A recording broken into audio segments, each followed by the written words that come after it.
movement or ability to move culturally and politically that Lebanon offers. And they launched this book at a stage very similar to this, where there were two women who openly identify as lesbian, one reading in English, one reading in Arabic, from this book of oral narratives of the lesbian and bisexual experience in Lebanon.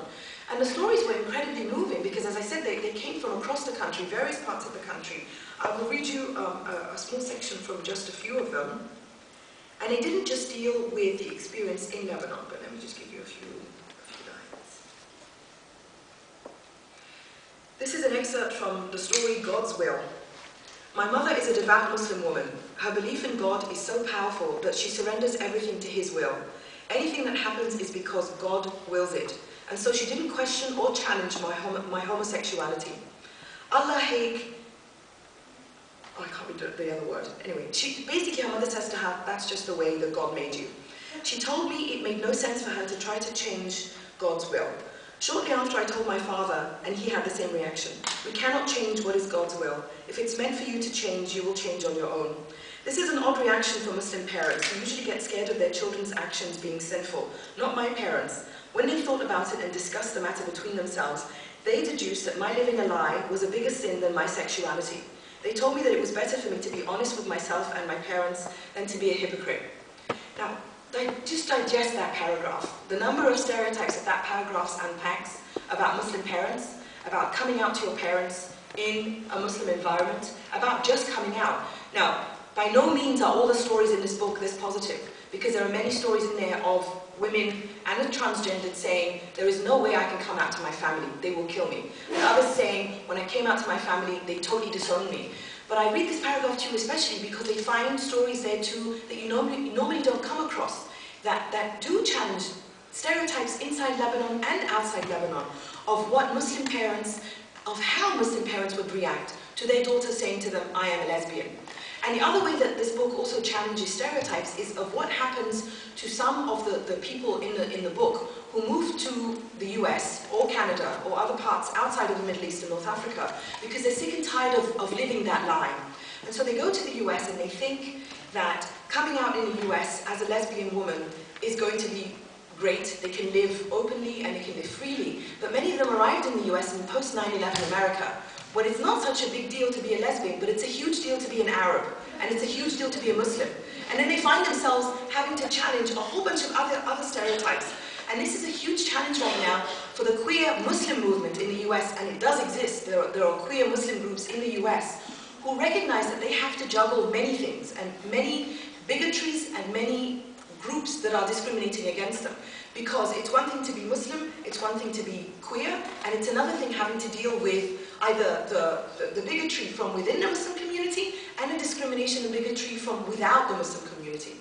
So that's what this book also collects, in that some of those women or the transgendered who moved to the US thinking they would find kind of sexual freedom or the ability to really be themselves, moved back to the Middle East and North Africa because they were sick and tired of constantly having to fight against the discrimination that Arabs and Muslims feel in the United States.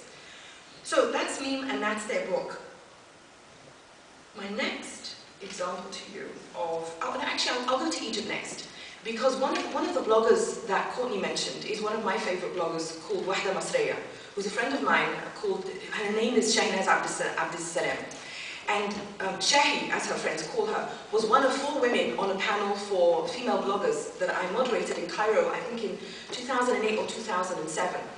And Shahi's experience was great because she told us how she's from Alexandria, and before she moved to Cairo, she would take the train from Alexandria to march in the street protests of 2005. 2005, as Lena mentioned, was a great year of street protests, of flourishing of the online scene. It was unfortunately crushed, but it was one of the many catalysts that led the way to the revolution that we're now living in Egypt.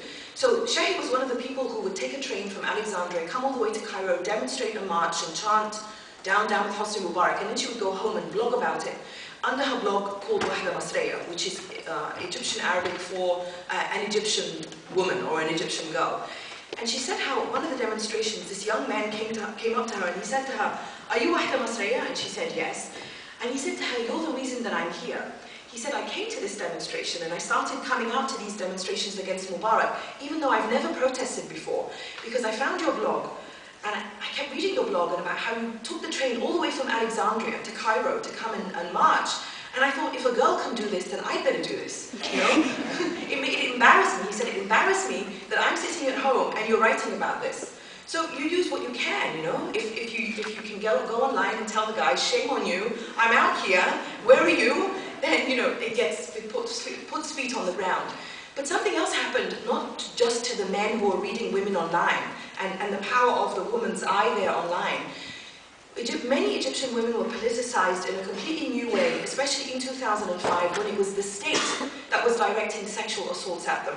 You heard from Courtney about the sexual harassment that happened during Eid in 2006. I think a lot of that sexual harassment, and it gets worse and worse, or the reason that it got worse and worse was because in 2005, the Mubarak regime started using it as a tactic, an intentional tactic. It wasn't just a coincidence of targeting female activists and female journalists, especially on a demonstration that now lives in infamy in Egypt, May the 25th, 2005, when Egyptians went out to protest against a referendum, a proposed referendum to the Egyptian constitution. And many female activists and female journalists were sexually assaulted, they were thrown to the ground, and rape was simulated on their bodies. Many had their clothes ripped off, and several of them, and this is where my point about speaking out and being courageous and not allowing the regime to silence women into shame. This is when a lot of women really began to speak out. Many women had been talking, but not at the level that we saw begin on 2005. And a lot of those activists and journalists went on satellite television to speak about what happened to them. And that was a real turning point, not just for women watching, but just average Egyptians, because I moved back to Egypt in 2005 to take part in these street protests, and many members of my family, who are not political at all, said to me, we were watching these women activists, female activists on television, talking about the sexual assaults, and we were just horrified. And that was a snapping point for them. And there's one woman in particular I met in June of 2005, and she said to me, when I heard these women on television talking about what happened to them, she said, the exact kind of thing in her head, she said, my family gets to decide what I study in university. My family gets to approve who I marry. My boss gets to decide if I can leave work early or not so I can join the marches. Everyone decides everything for me, and the only thing that is left for me is my body. And even that now, the state is telling me is not mine, because the state is now targeting my body. And she said, and it was that day that I snapped, and it was that day that I started joining the street protests. So this was a real turning point for especially young women in Egypt, who saw what the state was doing to them.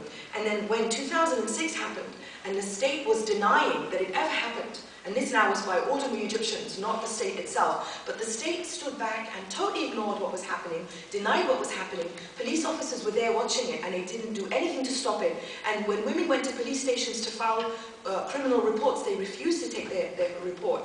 And it was at that time that my own sister became politicized. She's 19 years younger than me. And she wasn't joining any protests at the time because that just wasn't her way of speaking out. But when she heard the Ministry of Interior denying that women were being assaulted on the streets in Egypt, and when she heard that these women who were speaking out were being accused of ruining the image of Egypt on the international stage, she said, that's it. She said, they are not going to tell me that I get groped almost every day and tell me that I'm imagining this. And so the two of us ended up going to a demonstration against sexual harassment together. So again, the power of the eye, because of the eyes, you were hearing hundreds of eyes going on those websites that Courtney mentioned, where those male bloggers took pictures, and they posted them on their blogs. This time it wasn't so much about the women's blogs, but about the women basically flooding the male bloggers' comment sites. And because these men were saying, oh my God, I had no idea it was so bad for women in Egypt. And the women would go in the comment section and say, are you kidding? Are you talking to your sisters? Are you talking to your mothers? Just ask the woman standing next to you in the street what it's like to be an Egyptian woman and what it's like to be groped and harassed on a daily basis, and no one is doing anything. So all those eyes of those women going online politicized a whole bunch of men in turn. And so you had a man like this, a filmmaker called Mohammed Diab, who made a film called Cairo 678 about what it's like to be an Egyptian woman riding public transport and how women are fighting back. And one woman in the film fights back by going on a bus with a pin, and anytime she's groped on the bus, she will basically stab the nearest man in the genitals. And like not serial killing, but serial genital wounding in Cairo in this film, where this detective is put on the case because all these men keep arriving in hospitals with their genitals mutilated. And you're like, what's going on? And the interesting thing for me at the time was, here are all these women activists saying, why, speak out, we need legislation, and harassment came up. Courtney mentioned harassment, and women, lots of feminist activists were creating these wonderfully creative ways of combating it. And here was a man finally meeting all of this in the public and cultural space. And what happens? Well, this male activist comes out at this time and says, this is a terrible film because this film is encouraging Egyptian women to attack men's genitals and it's jeopardizing the reproductive future of Egyptian men. And like, what?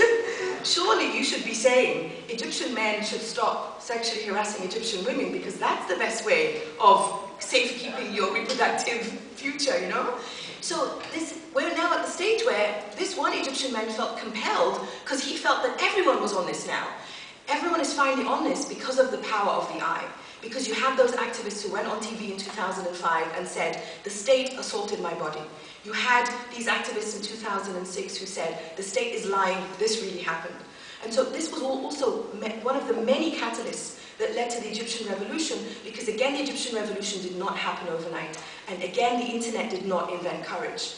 And to bring it full circle to a revolution, again, currently happening in the Middle East and North Africa, Syria, I want to share with you, I think it's my last slide, a blog called A Gay Girl in Damascus.